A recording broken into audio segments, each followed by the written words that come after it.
I worked as a professional mixing and mastering engineer for 4 months using only a laptop and a pair of headphones. I've also reviewed thousands of bedroom producers' mixes, and I can tell you the number one issue when mixing on headphones is the volume balance. That's holding back bedroom producers' mixes from being professional. And so in this video, I wanted to give you the 7 top tips that I have for volume balancing on headphones. All right, so tip number 1 when mixing on headphones in the volume balance is to always start from nothing. So in our mix right here, we have a bunch of elements. We want to dive that back to 0. So all our faders should be at negative infinity, and we don't hear any sound when we play anything in our DAW. Tip number 2 is when you're volume balancing, always volume balance in mono. So there's a couple ways to go about this. If you have a mix bus set up like I do, you can just go ahead and click this little button here to change that channel to mono, or alternatively, if you don't want to mess with that, you can add a gain plugin and then just make that mono right here. The reason we want to mix in mono, and especially volume balance in mono on headphones, is because headphones is a environment that's a little bit too clean, actually. So it messes up the way we hear the stereo spectrum.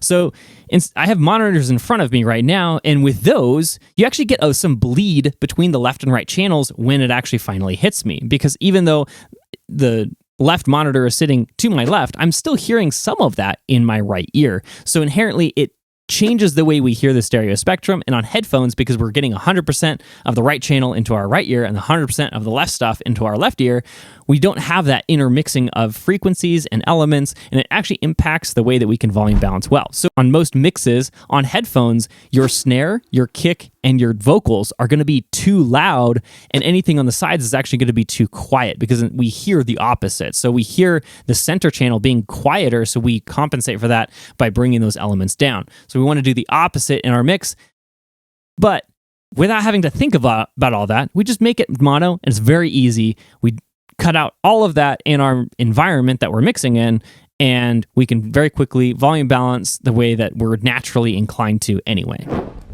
So tip number 3 is bring up the main or the loudest element first. So right now everything is at negative infinity, so we're going to bring up the main element first, which is going to be our snare. In all mixes, it's going to be the kick, the snare, or maybe the vocal. But in all full mixes like this one, it's either going to be the kick or the snare.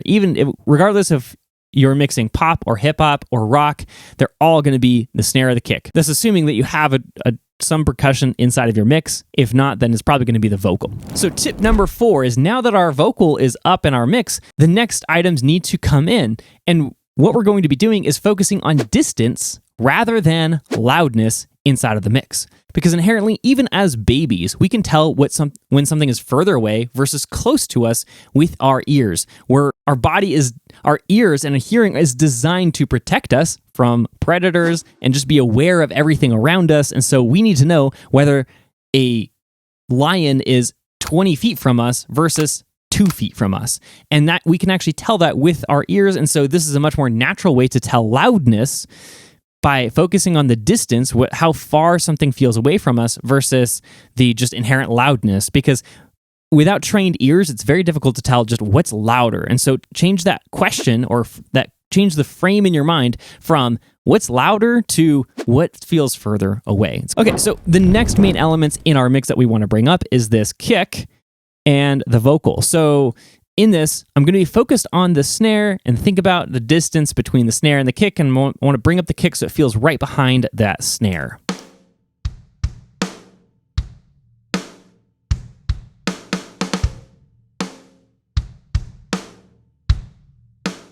So right here, when I've brought it up, the kick feels like it's in front of the snare. So I know the kick is too loud. Let's bring that back a couple decibels.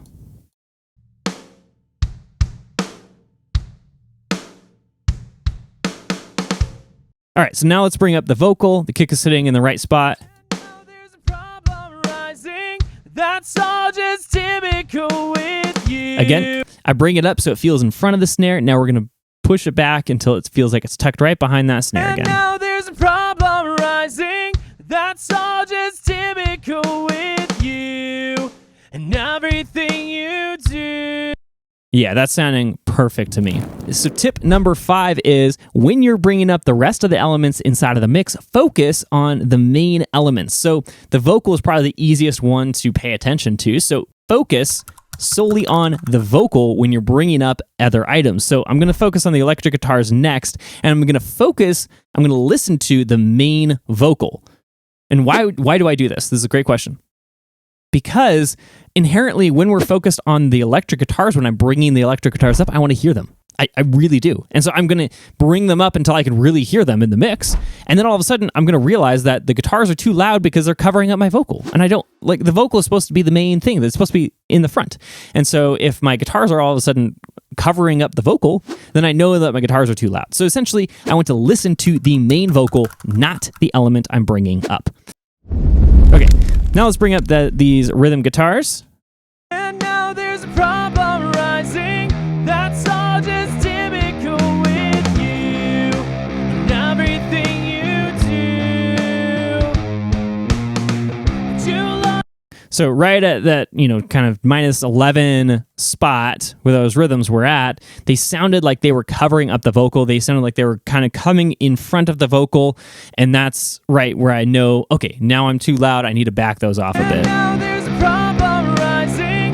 That's all just typical with. We just backed them off 1 dB and now they're perfect. And now there's a problem rising. That's all just typical. Okay, so tip number 6 now is think of this distance that we've been focusing on as a depth matrix. And what I mean by that is think of there's 3 spaces inside of your mix. There's a front space, there's a middle space, and back space. What we want to do is put all of our elements in one of those spaces distance-wise inside of our mix. This is the beginning of depth inside of the mix. And so if your mix tends to be really flat, you might actually have all the elements together right in the front, and that doesn't actually create a very intriguing or mix that's filled with a lot of depth. So what we want to do is make sure that our 3 main elements, our kick, snare, and vocal in this mix, are in that front space. And then everything else is going to go in the next space or the back space. And I'm going to think about what the main elements are, right? So things like harmony vocals or pads or any like ear candy type stuff, that's going to go in the very back. Most everything is going to be in the middle of the mix though. But again, focusing on this distance is a much easier way to do it. So I'm going to bring up everything in order of what I think is the main element.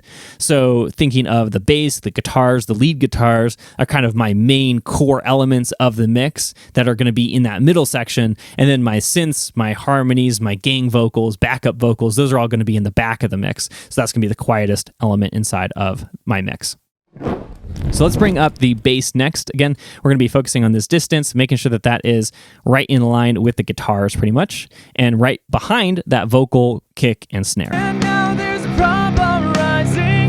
That's all just typical with you and everything you do. Okay, so now that I've done the middle elements, now I'm going to be focusing on the back elements, bringing up the gang vocals and the harmony vocals and these cool little synthy-doo things that we got going on in the verses here.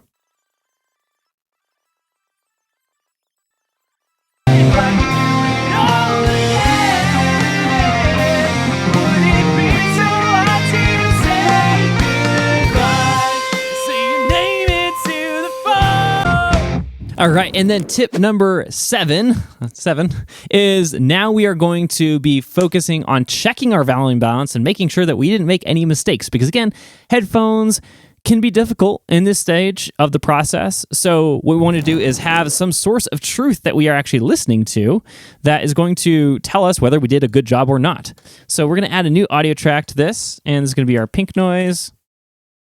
So we're going to add a quick utility plugin. It's going to be a test oscillator here. And then we're going to look at that on an analyzer. So this is just giving us a baseline of what we should have between 40 hertz and 3 to 5 kilohertz. So basically all this mid-range stuff. We're going to ignore the top and the very bottom, but just everything in the middle should relatively follow this pink noise here with our volume balance. It might have a slight slope to it right now because we haven't EQ'd anything, and so our sonic balance, which is what we're looking at right now, can be skewed one way or the other, but we should still be relatively close and in line. If anything is dramatically off, we either have dramatic tonal issues inside of our tracks, or we have a dramatic issue with our volume balance, which is, again, is the point of this video, and the point of this exercise right now is to check our volume balance with our tracks that we've done so far. So let's get started here. I'm just going to play this section, and we should see a relatively flat line all the way across here.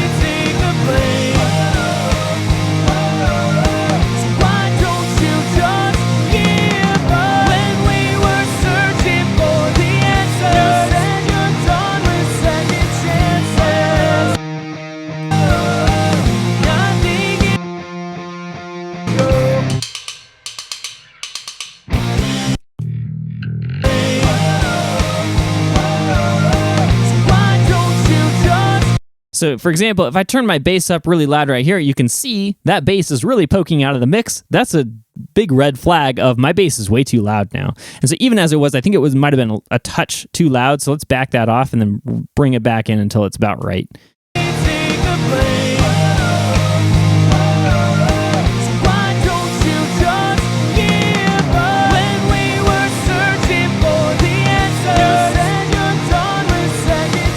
So now you can tell, even on the analyzer, right, it's not poking way above the kick drum, which is right below that point, but it's sitting really, really nice, exactly where I need it to inside of this mix overall. So that is perfect. No complaints about where that bass is now sitting. Again, I think it was a little bit loud initially, which can be very difficult to tell on headphones, so very good to check that here at this stage. There is some definitely some tonal stuff with these lead guitars that I want to address. They are poking out really high above the mix in these lower areas that I don't really love. But again, you're not going to be able to get 100% of the way there. Overall, this is looking pretty good. It's a little bit on the warm side, so a little bit on the low end heavy side. But again, very good bass line to start out with, because I haven't done any EQ yet. Right when I start diving into the EQ, we're going to clean up a lot of those issues, and I'm going to have that in mind as I proceed to the next step of the process. Thanks for watching this video. Hope you get great results from it, and I'll see you in the next one.